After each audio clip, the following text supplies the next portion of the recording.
هل محمد صلاح قادر على الانتقام من ريال مدريد؟ للتفاصيل قبل لا نبدأ صلوا على النبي ويلا على الفيديو.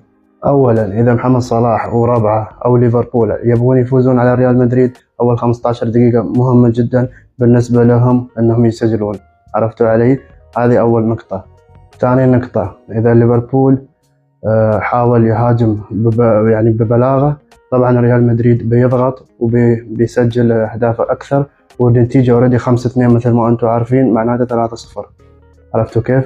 فمطالب ليفربول أنه يسجل أول دقائق. لكن بالنسبة لي أنا طبعا كمدريدي أتمنى أنه ما يسجلون ولا هدف ونزيدهم بعد زيادة. أنتوا اكتبوا في الكومنت شو رأيكم، من اللي راح يفوز؟ شاركونا ولايك شير سبسكرايب، لا تنسونا بالدعم. سلام.